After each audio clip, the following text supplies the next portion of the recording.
Good morning students. In today's class we will see the different types of charge densities and numericals based on data. So we have three different charge densities.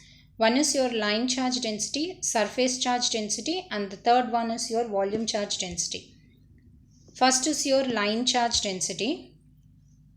So types of charge density in electromagnetic is first one line charge density, second surface charge density, third, volume charge density. Line charge density is represented with the letter rho, that is the charge density rho suffix L, and the surface charge density is represented with the letter rho suffix S. Volume charge density is represented with the letter rho suffix V. Now we'll have an explanation towards the line charge density, volume charge density, and surface charge density. Suppose if rho L is the line charge density, if charge is distributed all along the length of the line, then it is called as your line charge density. For example, you consider the line of charges. We don't know what is the length of the line. Okay, it is having one starting point and this is having one finishing point. So all along this length of the line, I am going to distribute my charges. So if my charge is like we can say it is a charge when it is having only one quantity, that is when you have 5 nanocoulomb or 5 microcoulomb, so it is this we will call it as a charge. Suppose when we don't know the amount of charge that has been distributed on one certain place, then you have to consider it as density. Mass of charge is going to be the density. So here when the charge is distributed uniformly all along the length of the wire, then it is going to be your line charge density. The line charge density is represented with a letter called rho L, which is equal to Q divided by L. Surface charge density. So when the surface charge density is represented with the notation rho suffix S, which is equal to, if a charge is distributed uniformly all along your surface area, then it is called as your surface charge density. Next is your volume charge density. Here when the charge is distributed uniformly all along the volume of space, then it is going to be your volume charge density.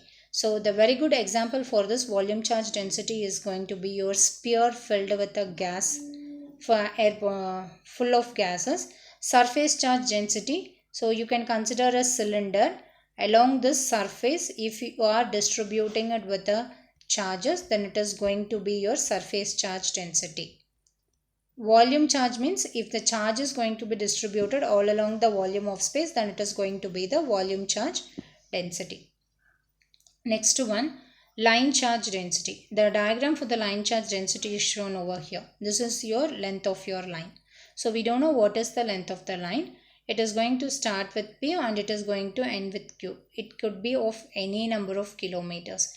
If it is going to be distributed, if the charge, irrespective of the polarity, if it is going to be distributed all along this length of the line, then it is going to be your line charge density. It is represented with the letter called rho L. As we all know, rho L is the representation and the formula is Q divided by L. The unit for charge is going to be coulomb and the unit for length is going to be meter. Therefore, the line charge density unit is going to be coulomb per meter.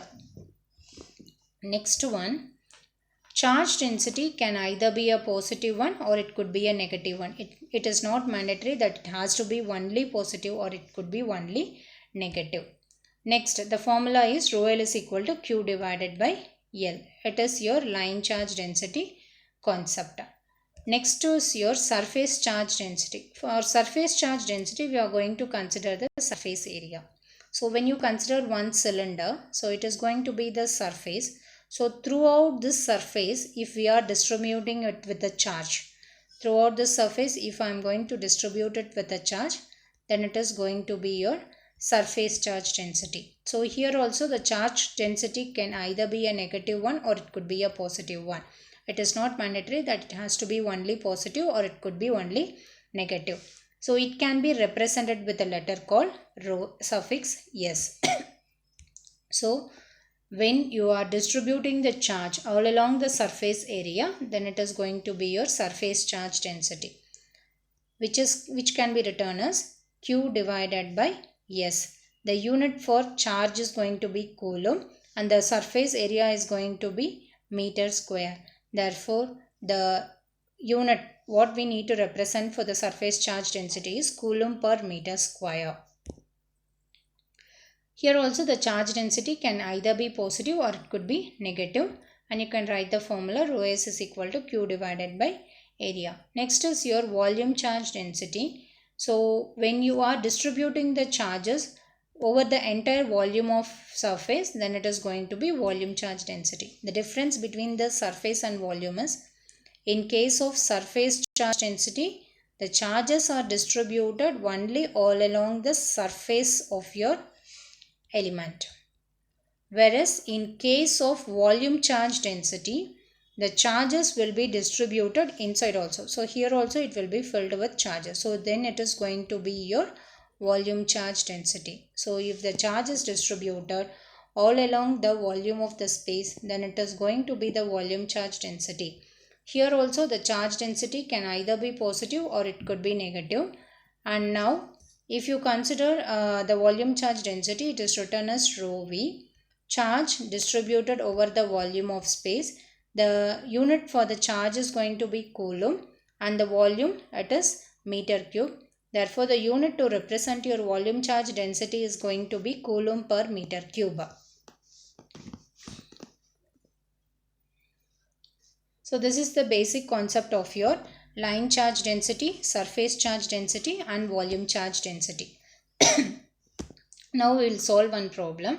Calculate the circulation of the vector field. F is equal to r cos phi AR vector Z sin phi AR vector. Here it is r theta and phi.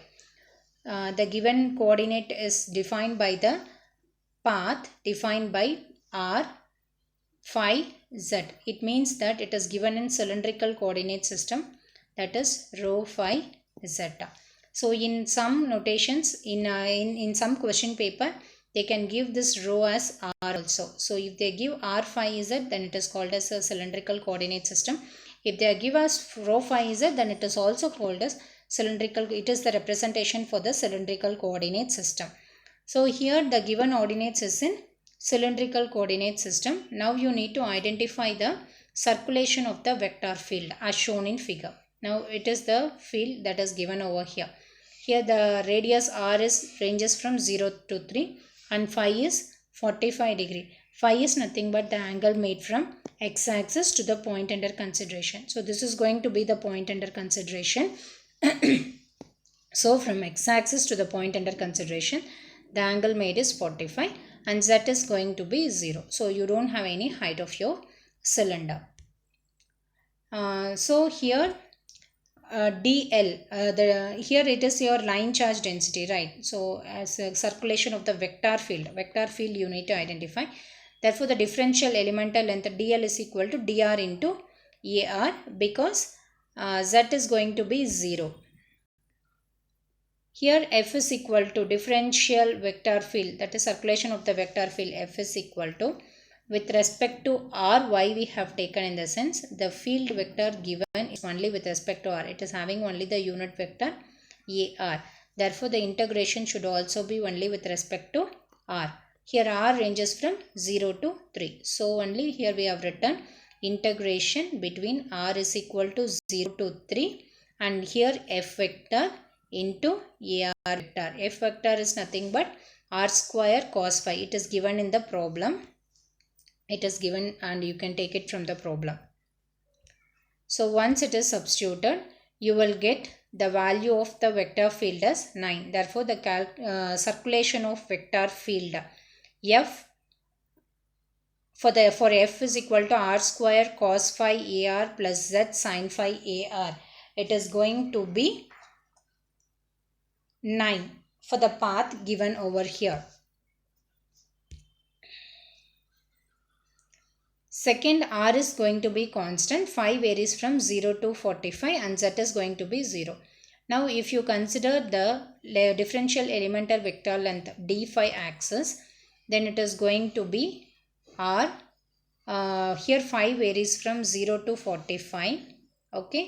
And the value of f given is r square cos phi ar vector plus z sin phi az vector. It is your second consideration, second problem consideration. The first problem is going to be f is equal to, r square cos phi ar vector z sin phi ar vector around the path defined by r ranges from 0 to 3 and phi ranges from 0 to 45 and z is equal to 0. So if you are considering this circulation of vector field along r axis, that is rho axis, you have to integrate the parameter with respect to r ranging from 0 to 3.